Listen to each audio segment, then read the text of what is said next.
الحمد لله نحمده ونستعينه ونؤمن به ونتوكل عليه ونعوذ بالله من شرور أنفسنا ومن سيئات أعمالنا من يهده الله فلا مضل له ومن يضلله فلا هادي له وأشهد أن لا إله إلا الله وحده لا شريك له وأشهد أن محمدا عبده ورسوله أرسله بالهدى ودين الحق ليظهره على الدين كله ولو كره المشركون اللهم صل على محمد وعلى آل محمد كما صليت على إبراهيم وعلى آل إبراهيم إنك حميد مجيد اللهم بارك على محمد وعلى آل محمد كما باركت على إبراهيم وعلى آل إبراهيم إنك حميد مجيد أما بعد فإن خير الكلام كلام الله وخير الهدي هدي محمد صلى الله عليه وسلم وشر الأمور محدثاتها وكل محدثة بدعة أعوذ بالله من الشيطان الرجيم بسم الله الرحمن الرحيم يا أيها الذين آمنوا اتقوا الله حق تقاته ولا تموتن إلا وأنتم مسلمون وما أنفقتم من نفقة أو نذرتم من نذر فإن الله يعلمه وما للظالمين من أنصار.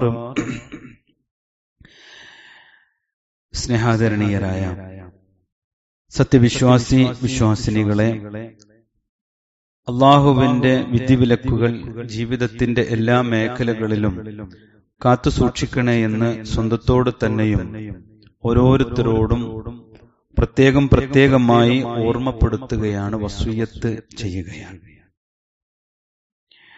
പുതിയങ്ങാടി പള്ളി നേർച്ചയ്ക്ക് കൊണ്ടുവന്ന ആന അത് ഇടഞ്ഞ് ഒരാളുടെ മരണത്തിന് കാരണമായിരിക്കുന്നു. അതുകൊണ്ട് തന്നെ കേരളത്തിൽ നേർച്ചകളെക്കുറിച്ചുള്ള ചർച്ച വീണ്ടും സജീവമായിരിക്കുന്നു എന്നർത്ഥം. യഥാർത്ഥത്തിൽ ജാറങ്ങളിൽ നടക്കുന്ന പൂരങ്ങളെ നേർച്ച എന്ന പേരിൽ വിളിക്കുന്നത് ശരിയല്ല. ഈ ഒരു സന്ദർഭത്തിൽ ഇസ്ലാമിലെ നേർച്ച എന്താണ് എന്ന് സത്യവിശ്വാസികളായ നമ്മൾ പഠിക്കേണ്ടതുണ്ട്. അൻ-നദ്ർ എന്നാണ് ഖുർആനിലും ഹദീസിലുമൊക്കെ നേർച്ച എന്ന പദത്തിന് അള്ളാഹു ഉപയോഗിച്ചിട്ടുള്ളത്, പ്രവാചകൻ സല്ലല്ലാഹു അലൈഹി വസല്ലമ പഠിപ്പിച്ചിട്ടുള്ളത്.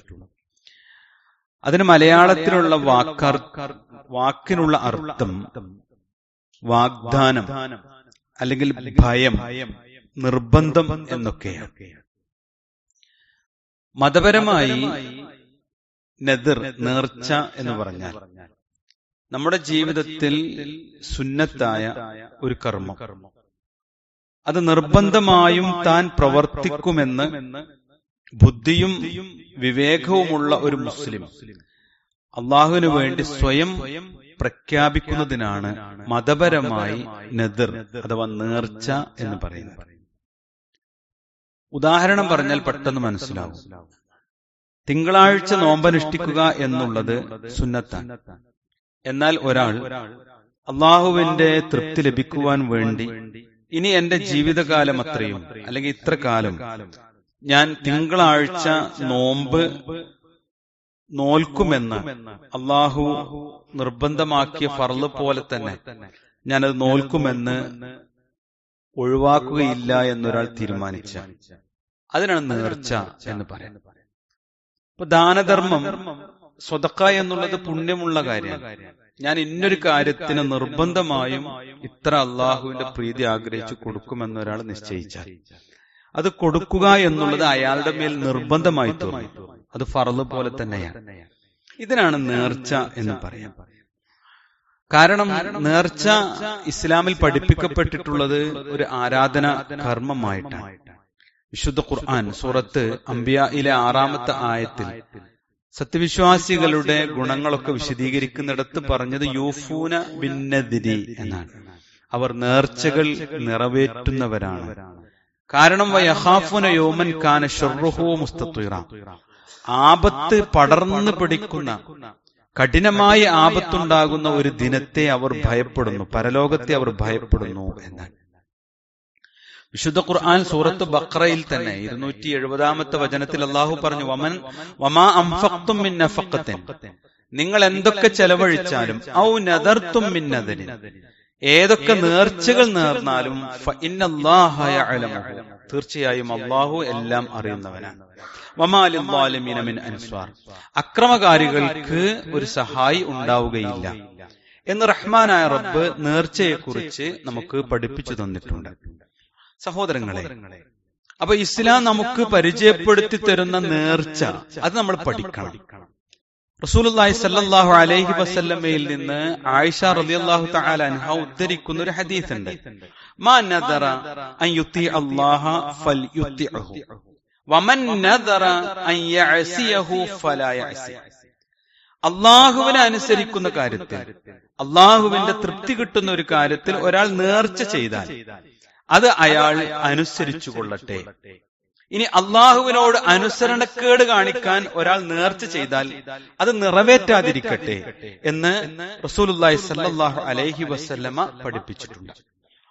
നല്ല കാര്യത്തിലും അള്ളാഹുവിനെ അനുസരിക്കുന്ന കാര്യത്തിലും മാത്രമേ ഒരു വിശ്വാസി നേർച്ച നേരാവൂ.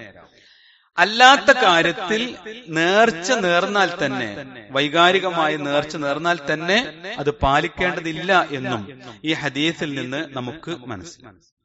നേർച്ച അള്ളാഹുവിന് മാത്രമേ പാടുള്ളൂ എന്നാണ് റസൂലുള്ളാഹി സ്വല്ലല്ലാഹു അലൈഹി വസല്ലമ പഠിപ്പിച്ചിട്ടുള്ളത്. അള്ളാഹു അല്ലാത്ത മറ്റു വല്ലവരുടെയും പ്രീതിക്കായി നേർച്ച നേരുകയാണെങ്കിൽ എന്താണ് അതിന്റെ പ്രശ്നം? അത് അവർക്കുള്ള ഇബാദത്താണ്, അള്ളാഹുവിൽ പങ്കുചേർക്കൽ. അതുകൊണ്ടാണ് നേർച്ച അള്ളാഹുവിന് മാത്രമേ പാടുള്ളൂ.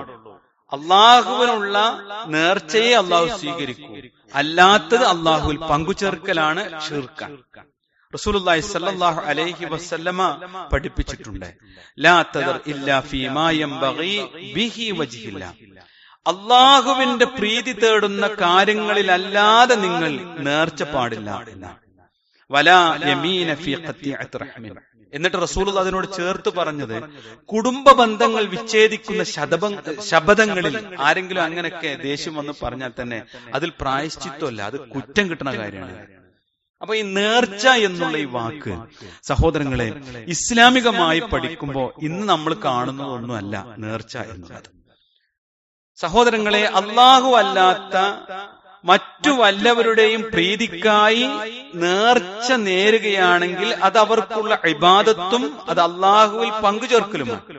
എന്താണ് അള്ളാഹുവിൽ പങ്കുചേർത്താലുള്ള പ്രശ്നം? റഹ്മാനായ റബ്ബ് പറഞ്ഞു, ഷിർക്ക് എന്നുള്ളത് ഏറ്റവും വലിയ അക്രമമാണ്. ലുക്മാൻ നബി അലൈഹിസ്സലാം തന്റെ മകനെ വസിയ്യത്ത് ചെയ്യാണ്, ഉപദേശിക്കണം. വഇദ് ഖാല ലുക്മാനു ലിബ്നിഹി, തന്റെ മകന് സതുപദേശം നൽകിക്കൊണ്ടിരിക്കെ ലുക്മാൻ നബി അലൈഹിസ്സലാം വഹുവ യഅദുഹു, മകനെ ഉപദേശിക്കണം. അദ്ദേഹം എങ്ങനെ ഉപദേശിക്കണം? യാ ബുനയ്യ, പൊന്നുമോനെ, ലാ തുശ്രിക് ബില്ലാ, നീ അള്ളാഹുവിൽ ഒന്നിനെയും പങ്കു ചേർക്കരുത്. ഇന്ന ശിർക ലദുൽമുൻ അളീം, തീർച്ചയായും ഷിർക്ക് എന്ന് പറയുന്നത് വലിയ പാതകമാകുന്നു, പാപമാകുന്നു. ഈ ഷിർക്ക് ഒരാളുടെ ജീവിതത്തിൽ സംഭവിച്ചാലോ അവന് സ്വർഗം നിഷിദ്ധമായി തീരും. ബാക്കി ഏത് പാപവും പശ്ചാത്തപിച്ചാൽ റഹ്മാനായ റബ്ബ് പുറത്തു കൊടുക്കും. ഷിർക്ക് അവൻ പശ്ചാത്തപിക്കുകയും തിരിച്ചു നടക്കുകയും ഇസ്തിഗ്ഫാർ അള്ളാഹുവിനോട് നിരന്തരം ചോദിക്കുകയും ചെയ്യണം. പിന്നെ ചെയ്യാൻ പാടില്ല. എങ്കിൽ തന്നെ അള്ളാഹു അവന്റെ മഹത്തായ ഫദ്ല് കൊണ്ട് അവൻ അനുഗ്രഹിക്കണം. എല്ലാം അങ്ങനെ തന്നെ. ഇന്നല്ലാഹ, നിശ്ചയമായും അല്ലാഹു ലാ യഗ്ഫിറു അൻ യുശ്റക ബിഹി, ഒരാൾ അല്ലാഹുവിൽ ശിർക്ക് ചെയ്തുകൊണ്ട് ധാരാളം നന്മകളുമായി ചെന്നാലും അല്ലാഹു ഒന്നും സ്വീകരിക്കൂല എന്ന് മാത്രമല്ല, അവന്റെ ഒരു കർമ്മവും പരിഗണിക്കാതെ അവന് നരകം അവന് കൊടുക്കും. സ്വർഗം നിഷിദ്ധമാകും. ഹറമല്ലാഹു അലൈഹിൽ ജന്ന. വിശ്വാസികളെ, വല്ലാത്ത ഗൗരവാട്ടോ. അള്ളാഹ് അതല്ലാത്ത എല്ലാ പാപം പൊറുക്കും. അതല്ലാത്തതൊക്കെ റഹ്മാനായ റബ്ബ് അവൻ ഉദ്ദേശിക്കുന്നവർക്ക് പുറത്തു കൊടുക്കും. അതിന് നിബന്ധനയൊന്നുമില്ല. അള്ളാഹ് ഇഷ്ടപ്പെട്ടോ പിന്നെ അമലൊക്കെ നന്നായ ഒരു മനുഷ്യനാണെങ്കിൽ ചിലപ്പോ കഴിഞ്ഞതൊക്കെ വിട്ട് സ്വർഗത്തേക്ക് പൊയ്ക്കോ എന്ന് പറയും. അള്ളാഹു നമ്മെ അനുഗ്രഹിക്കുമാറാവട്ടെ. വമൻ യുശ്രിക് ബില്ലാഹ്, ആരെങ്കിലും അള്ളാഹുവിൽ പങ്കു ചേർത്താലോ ഫഖദ് ഇഫ്തറ ഇസ്മൻ അളീമ, ഗുരുതരമായ തെറ്റ്, അള്ളാഹ് പൊറുക്കാത്ത തെറ്റാണ്.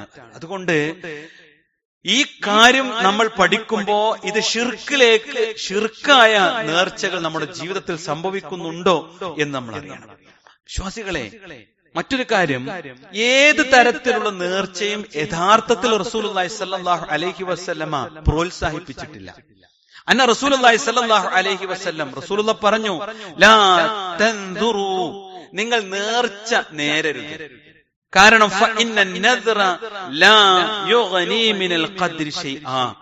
തീർച്ചയായും നേർച്ച കൊണ്ട് അവൻ അള്ളാഹു വിധിച്ച ഖദറിൽ നിന്ന് യാതൊന്നിനെയും അധീനപ്പെടുത്തുകയോ മാറ്റം വരുത്തുകയോ ചെയ്യൂല. ഒരാൾ നേർച്ച ചെയ്തു എന്നുള്ളത് കൊണ്ടോ ആ നേർച്ച കൊണ്ട് അയാളുടെ ഖദർ, അള്ളാഹ് വിധിച്ച ഒരു ഖദറിന് മാറ്റം വരുത്തൂല. മറിച്ച് വ്യാമോഹിയായ ഇത്തരം മനുഷ്യന്മാർ റസൂലുള്ളാഹി പറയാം, അതുവഴി ചിലപ്പോ പിശുക്കന്റെ ധനം ഇസ്ലാമിന്റെ മാർഗത്തിലോ മറ്റെന്തെങ്കിലും മാർഗത്തിലേക്കോ പുറത്തേക്ക് വരുന്നല്ലാതെ ഇതുകൊണ്ട് ഗുണമൊന്നുമില്ല. പിന്നെ ഖദർ മാറും അല്ലെ. നമ്മളെ പ്രശ്നം തീരാനാണല്ലോ നേർച്ച നേരുക. ആ നേർച്ച നേരുന്നത് അള്ളാഹ് വിധിച്ചൊരു വിധി ഇവിടെ സംഭവിക്കും. ആ വിധി മാറാനാണ്, എന്റെ ഒരു പ്രശ്നം തീരാനാണ് നേർച്ച. ഇന്ന രോഗം മാറിയാൽ ഞാൻ ഇന്നത് ചെയ്യാം, എന്റെ കച്ചവടം ലാഭകരമായാൽ ഇന്ന സ്ഥലം ഞാൻ പള്ളിക്ക് വഖഫ് ചെയ്യാം. ഇതാണല്ലോ നേർച്ച, നമ്മുടെ നാട്ടിൽ നടക്കുന്ന നേർച്ച. അങ്ങനെ നിങ്ങൾ ചെയ്യരുത്. കാരണം അത് നിങ്ങളുടെ വിധിയെ മാറ്റുന്ന ഒരു ഇബാദത്തേ അല്ല. പിന്നെന്താ പ്രശ്നം? എന്നാൽ അല്ലാഹു സുബ്ഹാനഹു വ തആല പ്രവാചകനിലൂടെ നമ്മുടെ ജീവിതത്തിൽ റഹ്മാനായ റബ്ബ് വിധിച്ച വിധിയെ നമ്മുടെ ഒരു കാര്യം കൊണ്ട് മാറ്റാൻ തീരുമാനിച്ചിട്ടുണ്ട് എന്നാണ് റസൂലുള്ളാഹി പറഞ്ഞു. യുറദ്ദുൽ ഖളാ, ഒരു മനുഷ്യൻ അല്ലാഹു വിധിച്ച ഒരു കാര്യം അല്ലാഹു മാറ്റും.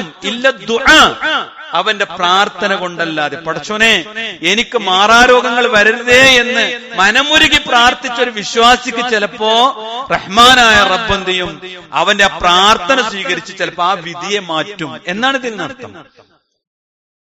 അപ്പൊ പ്രാർത്ഥന കൊണ്ട് മാത്രമേ പ്രവാചകൻ സല്ലല്ലാഹു അലൈഹി വസല്ലമയുടെ അധ്യാപനങ്ങളിൽ നമുക്ക് കാണാൻ കഴിയും അവന്റെ വിധിയെ മാറ്റാൻ പറ്റൂ. എന്നാൽ നേർച്ച നേർന്നത് കൊണ്ടോ ഞാൻ ഇന്ന ഈ ഇതാണ് മാറിക്കിട്ടിയ പ്രശ്നം, അത് ചെയ്യാം ഇത് ചെയ്യാം, അതുകൊണ്ടൊന്നും വിധി മാറൂല. മറിച്ച് എന്താ പറഞ്ഞത്? ക്ഷമയോടുകൂടി ചികിത്സിക്കുക, ക്ഷമയോടുകൂടി അധ്വാനിക്കുക, അങ്ങനെ ഇബാദത്തിൽ മുഴുക, എന്നിട്ട് പ്രാർത്ഥിക്കാൻ അള്ളാഹു മാറ്റും. അള്ളാഹു നമ്മെ അനുഗ്രഹിക്കുമാറാവട്ടെ. പ്രവാചകൻ സല്ലല്ലാഹു അലൈഹി വസല്ലമ നേർച്ചകൾ നിരോധിച്ച ഹദീസുകൾ നമുക്ക് കാണുവാൻ പറ്റും. ഇബ്നു ഉമർ റളിയല്ലാഹു അൻഹു പറയാം, അൻ നബി സല്ലല്ലാഹു അലൈഹി വസല്ലം ഇന്നഹു നഹാ അനിൻ നദർ. പ്രവാചകൻ സല്ലല്ലാഹു അലൈഹി വസല്ലമ നദർ ഞങ്ങൾക്ക് വിരോധിച്ചിട്ടുണ്ടായിരുന്നു. ഇന്നഹു ലാ യഅതി ബിഖൈരിൻ, കാരണം അത് യാതൊരു നന്മയും നേടിത്തരികയില്ല. അത് ചിലപ്പോ അത് വഴി പിശുക്കന്റെ ധനം പുറത്തെടുക്കുമെന്ന് മാത്രം. ഇത് റസൂലുള്ളാഹി സ്വല്ലല്ലാഹു അലൈഹി വസല്ലമ നദറുമായി, നേർച്ചയുമായി ബന്ധപ്പെട്ട് പറഞ്ഞ കാര്യം. യഥാർത്ഥത്തിൽ നേർച്ച ചെയ്താൽ ഒരാൾ എന്താണ് ചെയ്യേണ്ടത്? നേർച്ച ഇസ്ലാമിൽ ഇബാദത്തിന്റെ ഭാഗമാണ്, പ്രോത്സാഹിപ്പിക്കപ്പെട്ടിട്ടില്ല എന്ന് ഹദീസുകളിൽ കാണുവാൻ പറ്റും. എന്നാൽ നേർച്ച രണ്ട് തരത്തിലുണ്ട്. ഒന്ന് ഞാൻ നേരത്തെ പറഞ്ഞ പോലെ വ്യവസ്ഥ ചെയ്തുള്ള നേർച്ച, വ്യവസ്ഥ വെച്ചുകൊണ്ടുള്ള നേർച്ച. ഞാൻ ഇന്നത് ചെയ്യാം, ഇന്ന കാര്യം നടന്നാൽ ഇന്നത് ചെയ്യാം. മറ്റൊന്ന് വ്യവസ്ഥ ഒന്നുമില്ല, എന്നാലും മനസ്സിൽ ഇന്നത് ചെയ്യാം എന്ന് തീരുമാനിക്കാം. ഇത് രണ്ടും പണ്ഡിതന്മാർ പറഞ്ഞത് കറാഹത്താണ്, വെറുക്കപ്പെട്ട കാര്യം, അത് ചെയ്യേണ്ടതില്ല. ചില പണ്ഡിതന്മാർ പറഞ്ഞു ഹറാമാണ് എന്നാണ്. അപ്പൊ വ്യവസ്ഥ വെച്ചുകൊണ്ട് ഒരു നേർച്ച, ഞാൻ ഇന്ന് ഇന്നത് ചെയ്യാം, ഇന്ന കാര്യം ചെയ്യാം എന്ന് പറഞ്ഞുകൊണ്ടുള്ള നേർച്ച ഇല്ല. എന്നാൽ അനുവദനീയമായ നേർച്ചയുണ്ട്. അതേതാണ് നേർച്ച? ഒരാള് അള്ളാഹുവിന്റെ തൃപ്തി ആഗ്രഹിച്ചു, തന്റെ ജീവിതത്തിലെ പാപങ്ങളൊക്കെ പുറത്തു കിട്ടണം, അള്ളാഹുവിന്റെ തിരുദർശനം എനിക്ക് ലഭിക്കണം, റഹ്മാനായ റബ്ബിന്റെ അനുഗ്രഹം എനിക്ക് കിട്ടണം എന്ന് ഒരാള് വിചാരിച്ച് സ്വയം ചില കാര്യങ്ങൾ നിർബന്ധമാക്കി. ഞാൻ നേരത്തെ പറഞ്ഞതുപോലെ തിങ്കളാഴ്ച നോമ്പ്, ദാനധർമ്മം, ഇഅ്തികാഫ്, ഇങ്ങനെയുള്ള കാര്യങ്ങളൊക്കെ ഒരാൾ നിർബന്ധമാക്കി. ഇങ്ങനെ അള്ളാന്റെ വജ്ഹ് ഉദ്ദേശിച്ചുകൊണ്ട് ഒരാൾ സ്വയം നിർബന്ധമാക്കുന്ന കാര്യങ്ങൾ അള്ളാഹു അനുവദിച്ചതാണെങ്കിൽ അത് അയാൾ അങ്ങനെ തീരുമാനിച്ചാൽ നിർബന്ധമായി, ഫറലായി. ഞാൻ പറയാൻ ശ്രദ്ധിച്ചു കേൾക്കണം കേട്ടോ സഹോദരങ്ങളെ, ജീവിതത്തിൽ അബദ്ധം പറ്റാതിരിക്കാൻ. റസൂലുള്ളാഹി സ്വല്ലല്ലാഹു അലൈഹി വസല്ലമയുടെ കാലത്ത് ഉമർ ഇബ്നു ഖത്താബ് റളിയല്ലാഹു അൻഹു വന്നു. അദ്ദേഹം ഇസ്ലാം മതം സ്വീകരിക്കുന്നതിന് മുൻപ് റഹ്മാനായ റബ്ബിന്റെ തൃപ്തി കിട്ടാൻ വേണ്ടി അദ്ദേഹം ഒരു നേർച്ച നേർന്നു. എന്താ നേർച്ച എന്നറിയോ? അദ്ദേഹം പറഞ്ഞു, അദ്ദേഹം പറഞ്ഞു, കുൻതു നദർതു ഫിൽ ജാഹിലിയ, റസൂലേ ഞാൻ ഇസ്ലാം ആകുന്നതിന് മുമ്പ് ഒരു നേർച്ച ഉണ്ടായിരുന്നു. എന്താണ്? അൻ അഅ്തഖിഫ ലൈലത്തൻ ഫിൽ മസ്ജിദിൽ ഹറാം, ഒരു രാത്രി മസ്ജിദുൽ ഹറാമിൽ ഞാൻ ഇഅ്തികാഫ് ഇരിക്കാം എന്ന് ഞാൻ നേർച്ച നേർന്നിട്ടുണ്ടായിരുന്നു. ഇനി അത് ഞാൻ പൂർത്തിയാക്കണോ? റസൂലുള്ളാഹി പറഞ്ഞു, ഫഔഫി ബിനദ്രിക്, നീ നിന്റെ നേർച്ച പൂർത്തിയാക്കണം. അള്ളാഹുവിന്റെ തൃപ്തി ആഗ്രഹിച്ചുകൊണ്ട് ചെയ്ത ഈ നേർച്ച നീ പൂർത്തിയാക്കണം. മറ്റൊന്ന് കേൾക്കൂ സഹോദരങ്ങളെ, സഅദ് ബിൻ ഉബാദ റളിയല്ലാഹു അൻഹുവിന്റെ ഉമ്മ ഇതുപോലൊരു നന്മ നേർച്ച നേർന്നു. പക്ഷെ അത് പൂർത്തിയാക്കാൻ അവർക്ക് കഴിഞ്ഞില്ല. അതിനു മുമ്പ് അവർ മരണപ്പെട്ടു. സഅദ് ബിൻ ഉബാദ റളിയല്ലാഹു അൻഹു പ്രവാചക സവിധത്തിൽ വന്നു പറഞ്ഞു, റസൂലേ ഇങ്ങനെ ഒരു നന്മയെ കുറിച്ച് അള്ളാഹിന്റെ തൃപ്തി ആഗ്രഹിച്ചുകൊണ്ട് എന്റെ ഉമ്മ നേർച്ച നേർന്നു, പക്ഷെ അത് പൂർത്തിയാക്കാൻ പറ്റിയില്ല. ഞാൻ എന്താണ് അതിന് പ്രതിക്രിയ ചെയ്യേണ്ടത്? ഉടനെ റസൂലുള്ളാഹി പറഞ്ഞു, താങ്കൾ അത് പൂർത്തിയാക്കുക. വിശ്വാസികളെ, ഇതാണ് നേർച്ച. മറ്റൊരു സംഭവം നോക്കൂ, തനിക്ക് കഴിയാത്തൊരു കാര്യം നേർച്ച നേരാൻ പാടില്ല എന്ന് മാത്രമല്ല, ഒരാൾ അങ്ങനെ ചെയ്താൽ തന്നെ അതിൽ പിന്മാറണം എന്ന്. റസൂലുള്ളാഹി സ്വല്ലല്ലാഹു അലൈഹി വസല്ലം ഒരു ദിവസം മിമ്പറിൽ കയറി ഖുതുബ നടത്തുക. യഖ്തുബു ഇദാ ഹുവ ബിറജുലിൻ ഖായിം. അപ്പൊ നോക്കുമ്പോ പള്ളി കയറാതെ ഒരുത്തൻ ഇങ്ങനെ പുറത്ത് ഇങ്ങനെ വെയിലും കൊണ്ട് നിൽക്കുന്നുണ്ട്. അപ്പൊ ചോദിച്ചു, ഫസഅല അൻഹു, അദ്ദേഹത്തെ കുറിച്ച് ചോദിച്ചു. അപ്പോ ആളുകളെ പറഞ്ഞു, അദ്ദേഹം അബൂ ഇസ്രായേൽ, അബൂ ഇസ്രായേലാണ് റസൂലേ നിൽക്കുന്നത്. എന്താണ് അദ്ദേഹത്തിന്റെ പ്രശ്നം? നദറ, അദ്ദേഹം നേർച്ച നേർന്നിട്ടുണ്ട്. അൻ യഖൂമ വലാ യഖഉദ വലാ യസ്തളില്ല വലാ യതകല്ലമ വയസൂമ. അയാൾ നേർച്ച നേർന്ന എന്താണ്? ഇരിക്കൂല,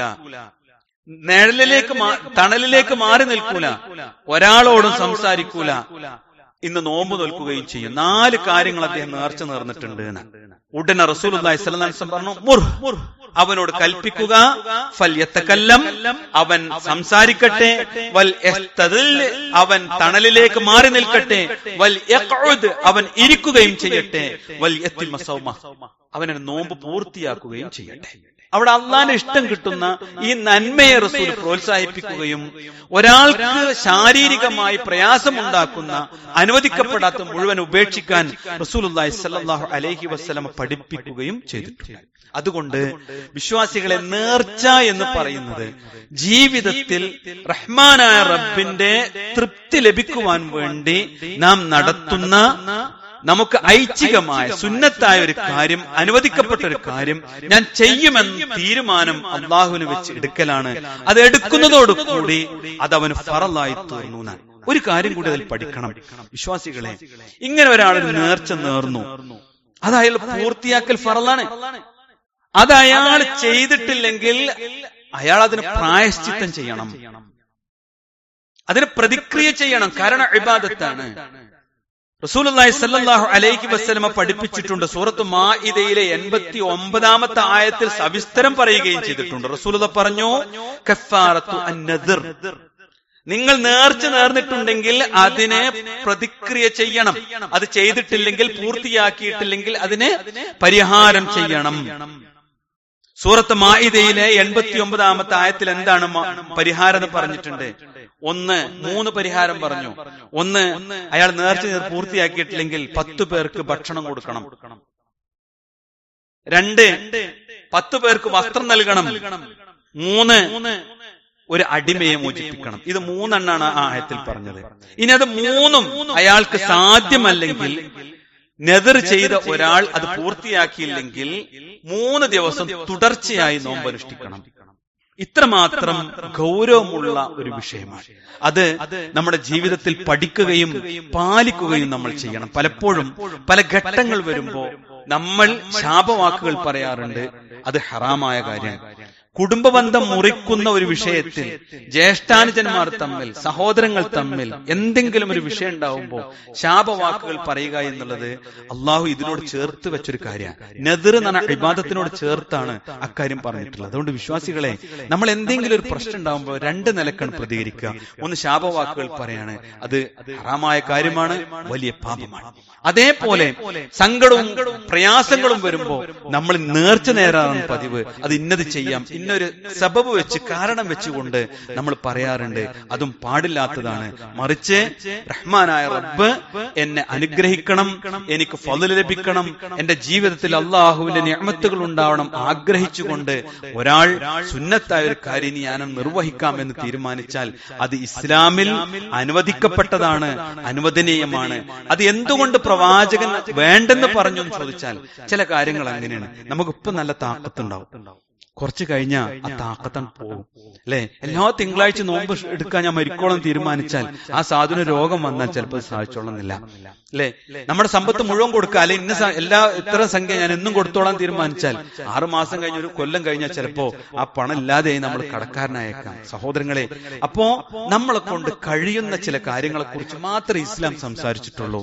അതുകൊണ്ട് നേർച്ച എന്നുള്ളത് വളരെ കൃത്യമായി മനസ്സിലാക്കുകയും അള്ളാഹുവിന്റെ തൃപ്തികൾ ലഭിക്കുന്ന നേർച്ചകൾ മാത്രം ജീവിതത്തിൽ ഉണ്ടാവുകയും ചെയ്ത നേർച്ചകൾ പൂർത്തിയാക്കാനുള്ള കൃത്യമായ ഇടപെടലും പ്രാർത്ഥനയും നമുക്കുണ്ടാവണം. നാം അറിയുക, നമ്മുടെ വിധിയെ അല്ലാഹു സുബ്ഹാനഹു വ തആല ജനിക്കുന്നതിന് മുൻപേ നാം ആരെന്നും നമ്മൾ എവിടെ എത്തുമെന്നും അള്ളാഹു തീരുമാനിച്ചിട്ടുണ്ട്. അത് റഹ്മാനായ റബ്ബിന്റെ അറിവിന്റെ വിശാലതയാണ്. അത് ആ വിധി മാറ്റിമറിക്കാൻ അള്ളാഹു നമുക്ക് നൽകിയിട്ടുള്ള ഒരു വജ്രായുധമാണ് പ്രാർത്ഥന. മനസ്സുരുകി പ്രാർത്ഥിച്ചു നോക്ക്, തൗഹീദുള്ളവനായി പ്രാർത്ഥിച്ചു നോക്ക്. അള്ളാഹു പരിഹരിക്കാത്തൊരു വിഷയം ഇല്ല. നാം അത്ഭുതപ്പെടുമാറ് അവൻ നമ്മെ അനുഗ്രഹിക്കുക തന്നെ ചെയ്യും. അത്തരം മുത്തഖീങ്ങളിൽ അള്ളാഹു നമ്മെ ഉൾപ്പെടുത്തുമാറാവട്ടെ.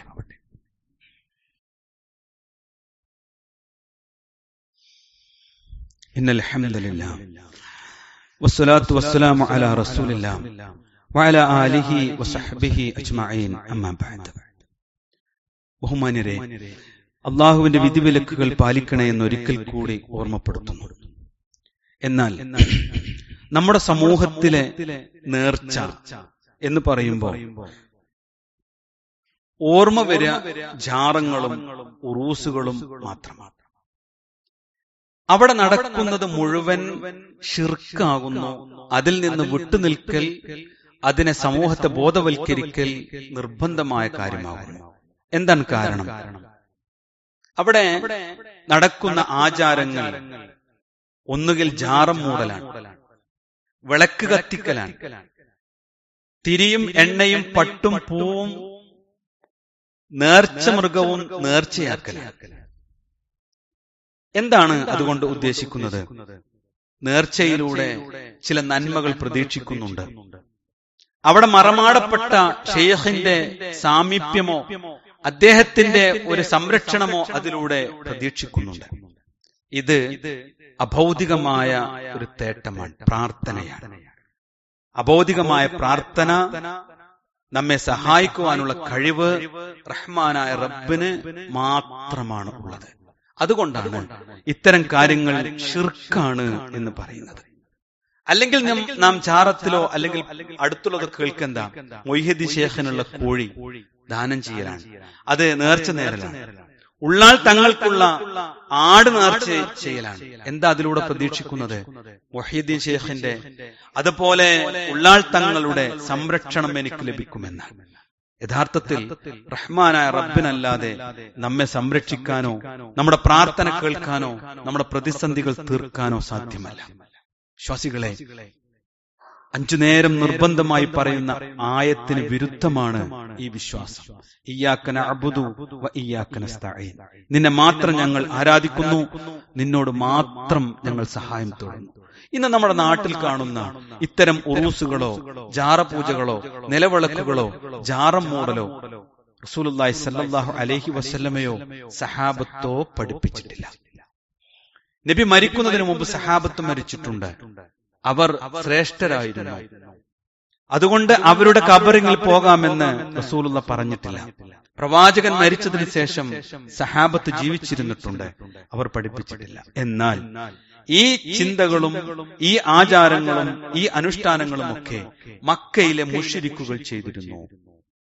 അവർ ഇബ്രാഹിം നബി അലൈഹിസ്സലാമയെയും ഇസ്മായിൽ നബി അലൈഹിസ്സലാമയെയും മരിച്ചുപോയ മഹത്തുക്കളെയും ഒക്കെ ആദരിക്കുകയും ബഹുമാനിക്കുകയും പ്രാർത്ഥിക്കുകയും നേർച്ച നടത്തുകയും ഉറൂസ് നടത്തുകയും അവർ ഒന്നിച്ച് ചിലപ്പോഴൊക്കെ നഗ്നരായി മദ്യപാനികളായി ആണും പെണ്ണും ഇടകലർന്നുകൊണ്ട് ഉണ്ടാവുകയും ചെയ്തിരുന്നു. ഇതിനെയാണ് പ്രവാചകൻ എതിർത്തത്. അത് നമ്മുടെ സമൂഹത്തിലുണ്ടായാൽ അത് ഇസ്ലാമീകരിക്കപ്പെടുകയില്ല, അത് ഇസ്ലാമിന്റെ ഭാഗമാവുകയില്ല. അള്ളാന്റെ റസൂൽ പറഞ്ഞിട്ടുണ്ട്, എന്റെ ഉമ്മത്ത് എന്നും ഇങ്ങനെ ഞാൻ പഠിപ്പിച്ചതുപോലെ ആയിരിക്കുമെന്ന് റസൂൽ പറഞ്ഞിട്ടില്ല. മറിച്ച് മുൻകഴിഞ്ഞു പോയ സമൂഹത്തിന്റെ എല്ലാ ചപ്പു ചവറുകളും അവർ ഏറ്റെടുക്കുമെന്നാണ് റസൂൽ പറഞ്ഞത്.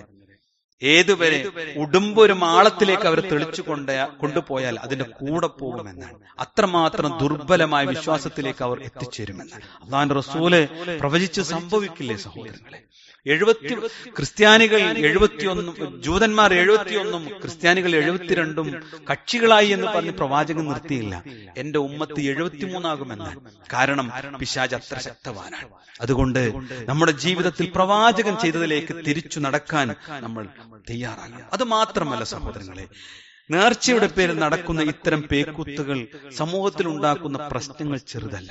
ഒരു മനുഷ്യന്റെ മരണത്തെക്കുറിച്ച് മാത്രമല്ലല്ലോ ചിന്തിക്കേണ്ടത്. അവിടെ ഉണ്ടാകുന്ന എല്ലാ പ്രതിസന്ധികളും ഈ ഒരു സമൂഹത്തെ മൊത്തം ബാധിക്കുന്നു എന്നാണ്. പുതിയങ്ങാടി നേർച്ച മാത്രമല്ല, അതിനു മുമ്പും ആളുകൾ മരിച്ചിട്ടുണ്ട്. ഈ അന്യ സമൂഹത്തിന്റെ ആചാരങ്ങളും അനുഷ്ഠാനങ്ങളും കടമെടുക്കുന്നത് യഥാർത്ഥത്തിൽ ഇസ്ലാമിൽ വിശ്വാസമില്ലാത്തത് കൊണ്ട് മാത്രം. നമ്മൾ പോരാത്തോലാണെന്നുള്ള ചിന്തയാണ് അല്ലെ? ഇസ്ലാം സമ്പൂർണമല്ലേ? എന്തേ ഈ സമുദായം തിരിച്ചറിയാത്തത്? വിദ്യാഭ്യാസമുള്ള നല്ല സാമ്പത്തിക സൗകര്യങ്ങളുള്ള എല്ലാ അർത്ഥത്തിലും ഉയർന്നു നിൽക്കേണ്ട ഈ മുഅ്മിനീങ്ങൾ മുസ്ലിമീങ്ങൾ എന്തേ ഇങ്ങനെ ആയി എന്ന് നമ്മൾ അറിയണം. മാത്രമല്ല സഹോദരങ്ങളെ, തഖ്വയുടെ കൂടെയല്ല ഈ മനുഷ്യരുണ്ടാകുക. യഥാർത്ഥത്തിൽ തഖ്വ ഇല്ലാതെ ആകുന്ന ഒരു സാഹചര്യമാണ് ഇത്തരം കേന്ദ്രങ്ങളിലുണ്ട്. ആഘോഷം മാത്രം, ലഹരി അല്ലെ, സംഗീതം, ആൺ പെൺ കൂടിക്കലർ, ആർക്ക് മാത്രം മെച്ചം? അവിടെ കൂടി കച്ചവടക്കാർക്ക് മാത്രം മെച്ചം.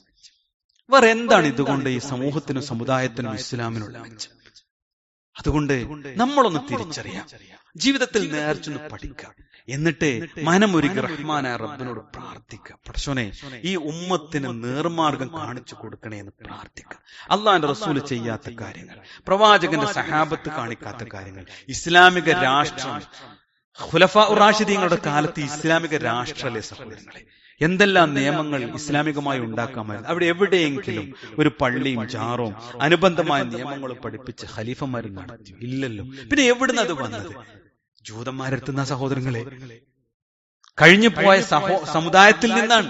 അവരെ അള്ളാഹു പറഞ്ഞു, ഗൈറിൽ മഗ്ദൂബി അലൈഹിം വലദ്ദാലിൻ, അള്ളാഹുവേ നീ കോപിക്കപ്പെട്ടവരുടെ, നിന്റെ വെറുപ്പിന് വിധേയമായവരുടെ കൂട്ടത്തിൽ ഞങ്ങൾ ഉൾപ്പെടുത്തല്ലേ നാഥാ. ഗൈറിൽ മഗ്ദൂബി അലൈഹിം വലദ്ദാലിൻ, വഴി പിഴച്ചു പോയിട്ടുണ്ടവർ, അവരെ കൂട്ടത്തിലാക്കല്ലേ എന്ന് പറഞ്ഞു ഓതി ഓതി തഴമ്പ് വന്നിട്ടും ആ മാർഗം തന്നെ സ്വീകരിക്കാൻ ദുർബലമായി പോയ വിശ്വാസത്തെ നമ്മൾ തിരിച്ചറിയണം. അള്ളാഹു കഠിനമായി പരീക്ഷിക്കുന്ന ഒരു സമുദായമായി നമ്മൾ മാറുന്നത് ഈ ശിർക്കിന്റെ പിന്നാലെ, ബിദ്അത്തിന്റെ പിന്നാലെ, ദീനിലില്ലാത്തതിന്റെ പിന്നാലെ പോയതുകൊണ്ട്. ഒരു നിറഞ്ഞ ക്ലാസ്സിലേക്ക് വീണ്ടും വെള്ളം ഒഴിച്ചാൽ പഴയ വെള്ളം പോകും. ഇസ്ലാം സമ്പൂർണ്ണമാണ്. അതിലില്ല എന്ന് പറഞ്ഞ പുതിയതൊന്ന് കൊണ്ടുവന്നാൽ യഥാർത്ഥം പുറത്തു പോകും. അതവിടെ ഉണ്ടായി. ഇസ്ലാമിന്റെ യാഥാർത്ഥ്യം പുറത്തു പോവുകയും പുറത്തുനിന്ന് വന്നത് ഇസ്ലാമിനെ അതിജയിക്കുകയും ചെയ്യും. നമ്മൾ തിരിച്ചറിയണം മുഅ്മിനീങ്ങളെ, നമ്മൾ അറിയണം, നമ്മുടെ സമൂഹത്തെയും കുടുംബത്തെയും നാടിനെയും സംരക്ഷിക്കാൻ ബോധവൽക്കരണങ്ങൾ നടത്തി സ്വർഗവഴിയിലേക്ക് തിരിച്ചു കൊണ്ടുപോകാൻ നമുക്ക് സാധിക്കണം. ബാധ്യതയാണ്, ഉത്തരവാദിത്വമാണ്. അള്ളാഹു അനുഗ്രഹിക്കുമാറാവട്ടെ. നമ്മുടെ ജീവിതത്തിൽ സംഭവിച്ചു പോയിട്ടുള്ള തെറ്റുകുറ്റങ്ങൾ അള്ളാഹു നമുക്ക് വിട്ടുപുറത്ത് മാപ്പാക്കി നൽകുമാറാവട്ടെ. രോഗങ്ങൾ കൊണ്ട് പ്രയാസപ്പെടുന്ന നമ്മുടെ സഹോദരങ്ങൾക്ക് റഹ്മാനായ റബ്ബ് ശിഫ നൽകുമാറാവട്ടെ. മരണപ്പെട്ടു പോയ നമ്മുടെ മാതാപിതാക്കളുടെ ഖബറിടം അള്ളാഹു വിശാലമാക്കി കൊടുക്കുമാറാവട്ടെ. അള്ളാഹു അവർക്ക് മഗ്ഫിറത്തും മർഹമത്തും നൽകി അനുഗ്രഹിക്കുമാറാവട്ടെ. അവരോടൊപ്പം നമ്മെയും ജന്നാത്തുൽ ഫിർദൗസിൽ അള്ളാഹു ഒരുമിച്ച് കൂട്ടുമാറാവട്ടെ. നമ്മൾ മുസ്ലിമീങ്ങൾ അനുഭവിക്കുന്ന പ്രതിസന്ധികൾക്ക് അള്ളാഹു പരിഹാരം കണ്ട് ആശ്വാസത്തോടുകൂടി ഇസ്ലാമികമായി ജീവിക്കുവാനുള്ള അന്തരീക്ഷം നമുക്കും ലോകത്തിലെ ലോകത്തുള്ള മുഴുവൻ മുസ്ലിമീങ്ങൾക്കും റഹ്മാനായ റബ്ബ് നൽകി അനുഗ്രഹിക്കുമാറാവട്ടെ. സ്വർഗ്ഗത്തിൽ അല്ലാഹു ഒരുമിച്ച് കൂട്ടുമാറാവട്ടെ. അല്ലാഹുമ്മ ഗ്ഫിർ മുഅ്മിനീന വൽ മുഅ്മിനാത്ത് വൽ മുസ്ലിമീന വൽ മുസ്ലിമാത്ത് വൽ അഹ്യാഇ മിൻഹും വൽ അംവാത്ത് ഇന്നക മുജീബു ദഅവാതി യാ ഖാദിയൽ ഹജാത്ത്. അല്ലാഹുമ്മ അജിർനാ മിനൻ നാർ അല്ലാഹുമ്മ അജിർനാ മിനൻ നാർ അല്ലാഹുമ്മ അജിർനാ മിനൻ നാർ. റബ്ബനാ ആതിനാ ഫിദ് ദുനിയ ഹസന വഫിൽ ആഖിറതി ഹസന വഖിനാ അദാബൻ നാർ. ആമീൻ ആമീൻ ബിറഹ്മതിക യാ അർഹമർ റഹീമീൻ വൽഹംദുലില്ലാഹി റബ്ബിൽ ആലമീൻ.